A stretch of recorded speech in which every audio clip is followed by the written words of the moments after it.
Greetings and salutations, listener. It is I, Eric J. Chucky, joined, as always, by the boy. Hey! This is the Two Nerds Podcast. We need to do a very brief, spoiler-free review of Spider-Man Far From Home. Because the important things about Spider-Man Far From Home are spoilers. So here's your very brief, spoiler-free review of Spider-Man Far From Home. Did you like Spider-Man Homecoming? Would you like more of that same energy, but with a slightly different twist? If so, go see Spider-Man Far From Home. It wasn't as good as Spider-Man Homecoming. I disagree with that statement. I think they were about the same. I don't. That's your spoiler-free review of Spider-Man Far From Home. Now, I cannot contain this, and I'm not going to shout, listener, because I respect your eardrums. And I'm very close to the microphone, and I don't edit this podcast, as we all know. I'm talking slowly, so that those of you who don't want spoilers for Spider-Man Far From Home can get rid of this podcast in some fashion after liking and subscribing. So I will not shout. You don't want this spoiler. You don't. Want this to be genuine. You do. Trust us. Yes, believe. Believe in the me that believes in the shield. Nice. All right, are we down to people who've only seen the movie? Or don't care about it? Good. Go ahead. My boy JK back. Yeah, he is! He gonna get them pictures of Spider-Man! Yes, sir! They got J.K. Simmons to play J. Jonah Jameson. This movie could have literally been garbage, and it would have gone up a letter grade just for that 5 seconds of J.K. Simmons playing J. Jonah Jameson. I can't believe they did it. The absolute fucking mad lads. I thank you, Marvel. Thank you. Thank you. 1,000 hosannas. That was amazing. Yeah. Now on to the rest of the movie. The other important things I have to say about this film. I was not looking forward to this movie. No, you weren't at all. I was not. Because they had pushed in the marketing. And I don't know how I absorb this shit. Like, accidentally and from the side. Because I don't watch trailers. 90% of the time, I don't see a trailer for a movie unless I saw it in the fucking theater. And I didn't see a trailer for this. But I had ascertained through media dissemination that they were going with a multiverse. I'm just not sure why you ever bought that. Because they sold it, I suppose. Because they said, this is where we're going, and it's going to have an impact on the show. Mysterio is in this movie. Quentin Beck is in this movie. Why did you listen to anything he said? It's not just him. It was like the marketing people. People were asking them at cons and stuff. And they were like, oh yeah, the multiverse thing is going to be huge going forward. That was proven to be a lie. Which is right and just, because it was something... Because of course they're going to say that, otherwise the twist is given away. Sure, and I'm not mad. Yes, it's the most obvious twist in the universe for anyone who knows who Mysterio is, but... I'm not mad to have been roost. I don't want to say I almost didn't watch your movie. You motherfuckers got my buy-in. I might as well be your average nerd saying that I'm going to skip Amazon Prime Day or not pre-order video games. Please, you guys have my money. Look, I'm gonna be honest. We watch Marvel movies together. We have every Marvel movie except the first Iron Man. Me and this chucklefuck have seen in the theaters together. I'm the chucklefuck. And you know what that means? That means you really only got to get one of us interested, because the other one will drag him to it. We will drag each other to a movie that sometimes. Neither of us both of us only sort of want to see because it's tradition. Yeah. Like we gotta. We gotta. But I am so glad that was not a thing. We're not ready yet. There are so many fucking stories to explore in the regular universe. Now, if they wanted to do something where they were like, yeah, this is an alternate universe film off to the side here. We're not ready for integration in right. your estimation. Like, I loved the Into the Spider-Verse. Yeah. But they don't have to shake hands with each other. For me, personally, again, I wouldn't mind it. It's been in comics for so long that it just doesn't bother me anymore. I have so many stories that I don't want rules to go out the window. It's like how long they waited to introduce Skrulls. Or time travel. Because please let us tell some stories without those conventions that make everything sort of an investment harmer. And not a killer. Skrulls can be a real problem with that. And in that way, them turning Skrulls into a race of mostly good guys, apparently, with some, there are bad Skrulls like there are bad people, that makes it better. Yeah, it's a lot cleaner. That's, like, as much as the comics nerd in me wants to read about, no, they're supposed to be bad guys, that's a better implementation for the MCU. And I just love Talos, so. Yeah, I mean, Talos is great. Spoiler alert, he's in this movie. He's in a lot of this movie. Technically. Yeah. That's another thing I want to sing the praises of. Yeah, Samuel L. Jackson did phenomenal acting in this movie that will go completely over your head until the end of the movie. So we will be able to rant about how good this movie is. Yes. To fill time on this half an hour podcast. Let's hit the big important stuff. And I would like to hit the stuff that I didn't care for so much. Fine, bring the energy down. Yes, let's bring it down because then we'll bring it right back up because there's a lot to love about this movie. And I'm going to be brief because there wasn't that much I was kind of upset about. Much like Endgame, the comedy in the first about half hour, it wasn't super shaky legs a little at the beginning. Yeah, it just wasn't hitting home. They picked up from there. Lots of good stuff. I only really agree about one scene. The scene in the plane, the first scene in the plane it's very on the nose and very tropey and very teen comedy, and I don't like teen comedies. So. And there wasn't enough of different shit going on for the pacing to feel good. Like, some of the storytelling was fine. The stuff with Aunt May and Happy and the benefit dinner and all that was cool. Yeah, the meme. Like, the second that the Aunt May and Happy thing started to get teased, the meme, fucking, did you fuck my Aunt Happy, Hogan? Just wouldn't leave my head every time.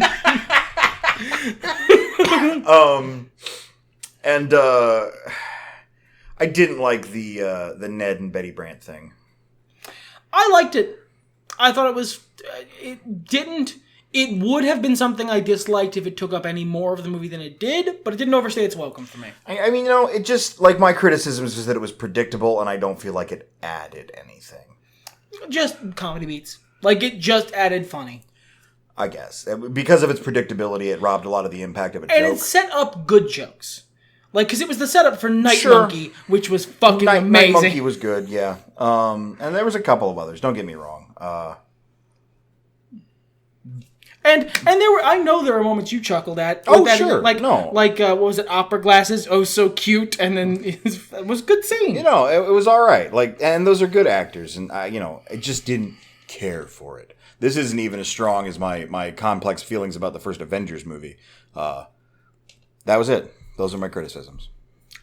I mean, they're not unfair. I don't happen to share them, but I don't think you're wrong. It's just the stuff that bothered you didn't happen to bother me. I started to get pretty frustrated with a cockblock. I don't remember his name.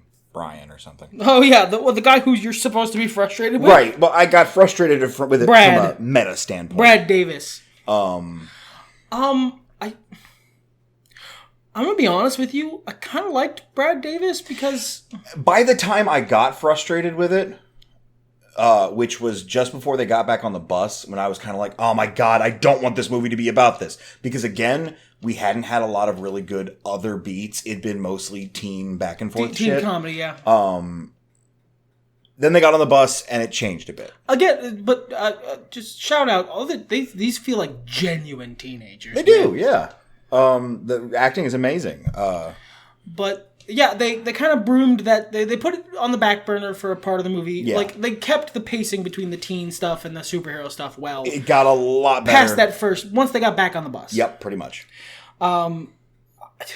This is not something I would normally bring up on the podcast, but I like that they really sold that, like, Brad was being a fucking creepy dude the whole movie. Because he's like 20. because of the blip, as it were. Like, everyone zorped out and then zorped back, and he didn't, so he aged, 5 years. And he's, 20 now? Yeah, 18, maybe. I think he's a senior. Because why else would he be on the trip? Right, but, if he was 14, if he was just a high school, freshman, when that started... It's 5 years, right? Well, he must have been in middle school or something then. Yeah, because he came across as real creepy to me the whole movie. Well, he was. He was being creepy. It's almost like it's disrespectful to take pictures of people in the bathroom. Or it's fucking, right? That's,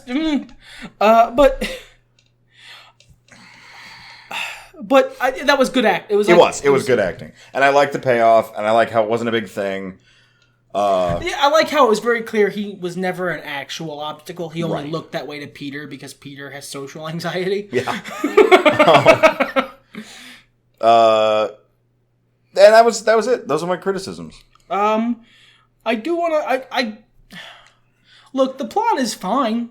It's Mysterio. It's well done, Mysterio.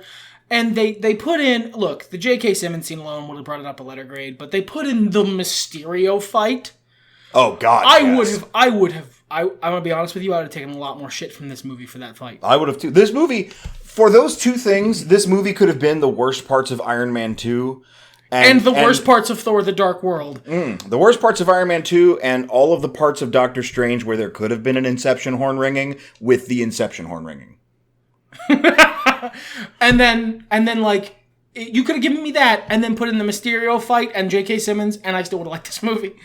They gave me the comic book fight with the pylon of Spider-Man and the mirrors and the fucking wackadoo imagery where Spider-Man's stuck inside Mysterio's fishbowl head and it's a snow globe and fucking, yes, all that shit where he takes his fishbowl off and walks around with it like the Headless Horseman. Thank you. That's great. That's great fucking Mysterio fight. That's what a Mysterio fight should look like. It's not hard to make me happy. I'm not hard to please.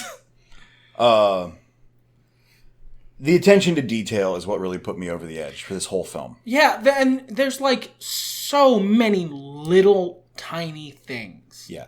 Now, going into this, would you like to hear a story about how I'm kind of stupid, listener? Do you think the listener would like that? I'd like that. Okay. I went on the Twitter. Oh, God. A solemn Tuesday. And I saw that Mysterio was trending.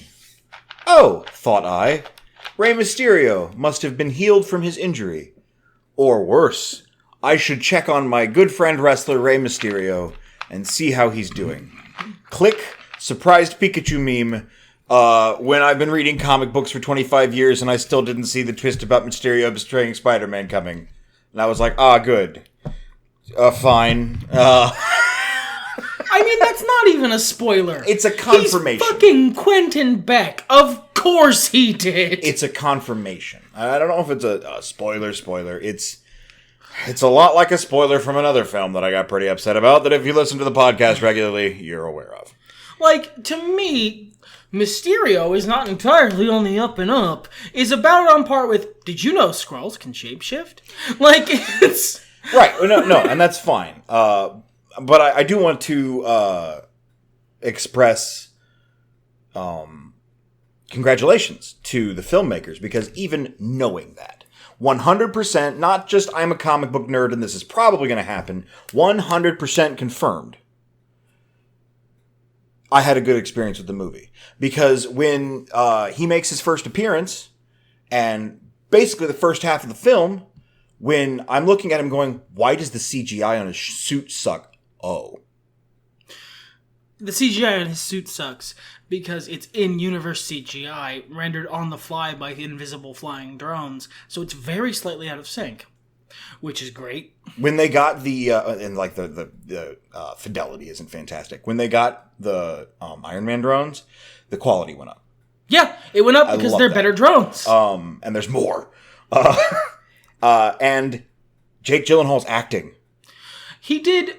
If Jake Gyllenhaal wasn't going to be a bad guy, the Mysterio acting in the first bit of this movie would have been corny. Not bad, just corny.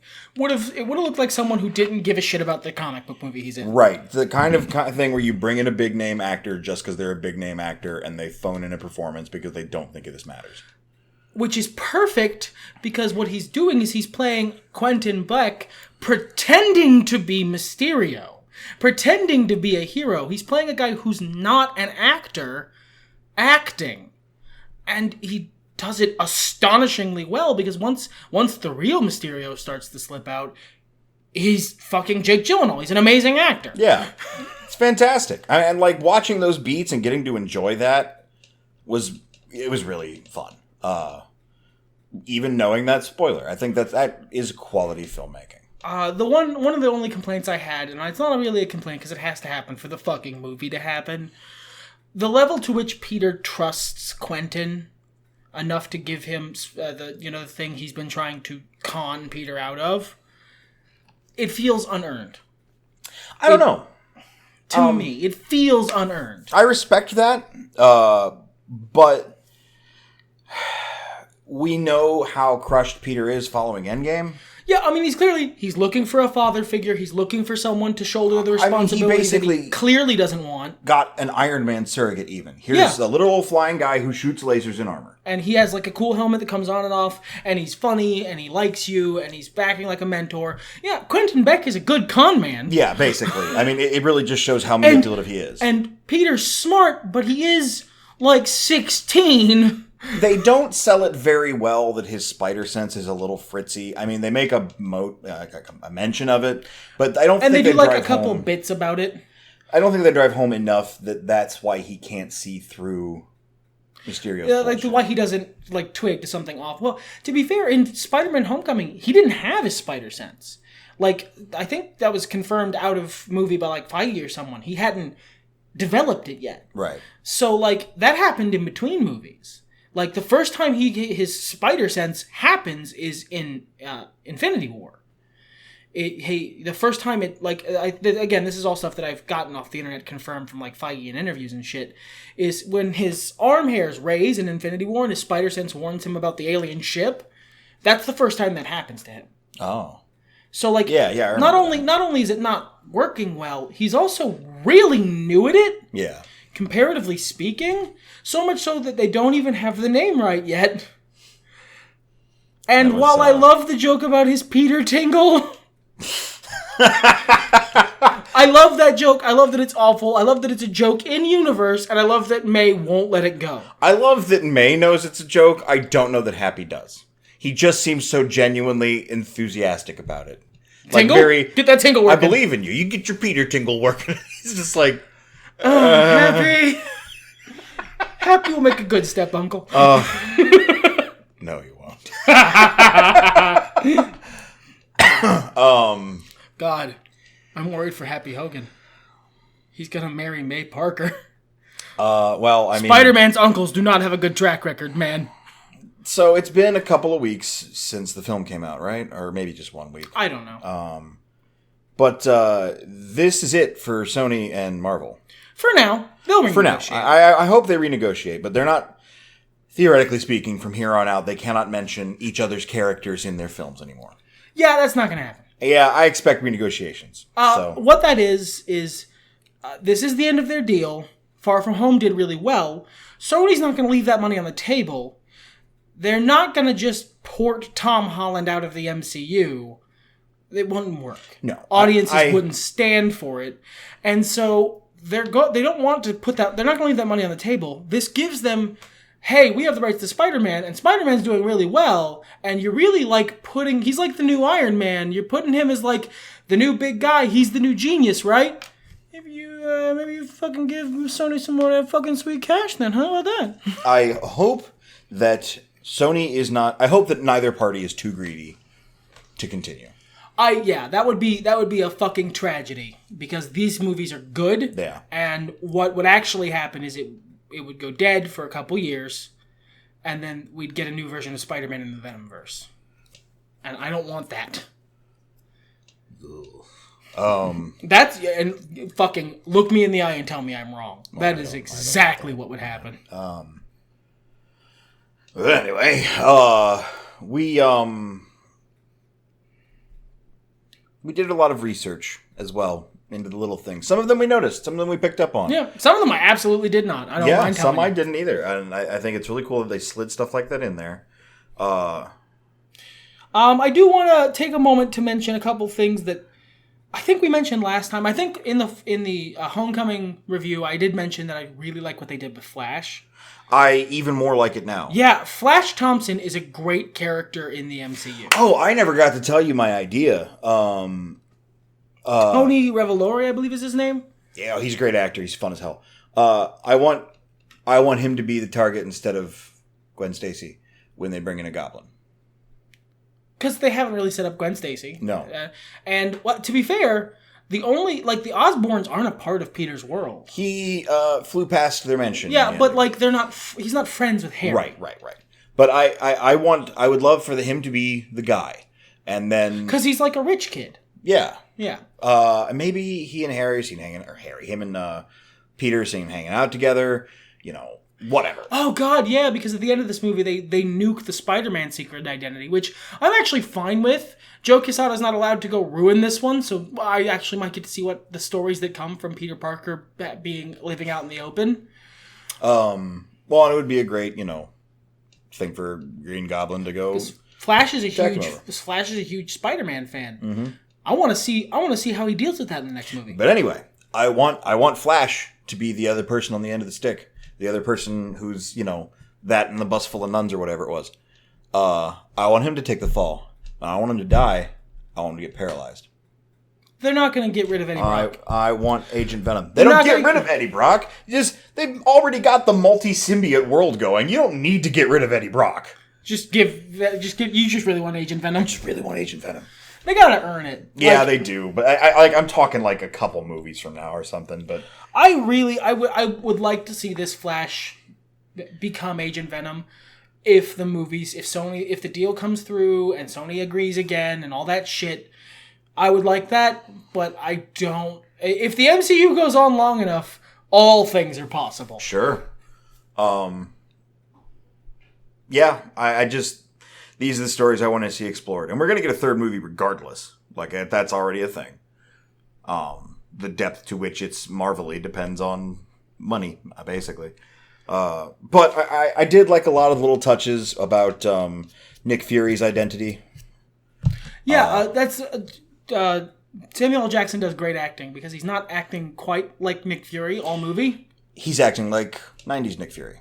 He's just angrier and not as smooth and not as calculating and not as up and not as paranoid or on the ball because he's not those things. He's Talos. He's a Skrull the whole time. Nick Fury's in a space.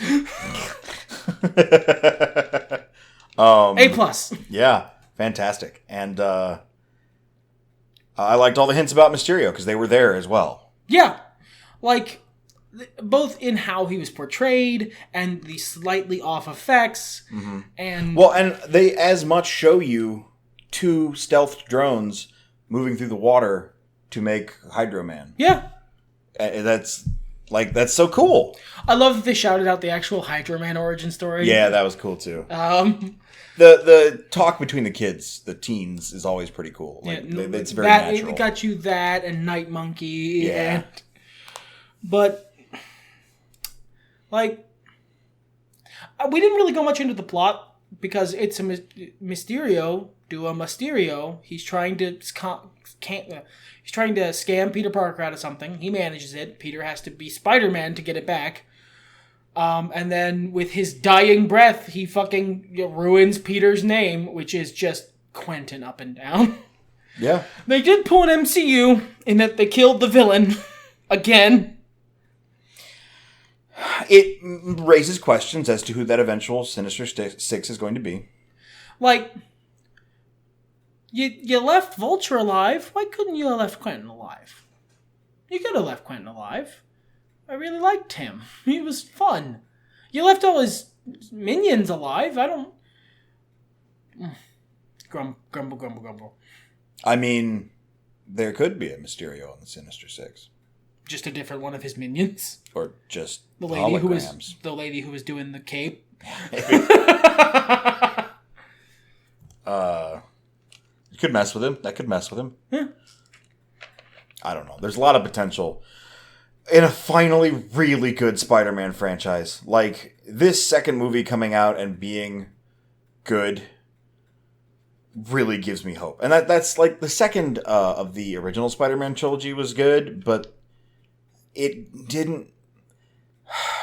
Neither of those movies have the same level of attention to detail and lack of Raiminess. I don't know how else to put it.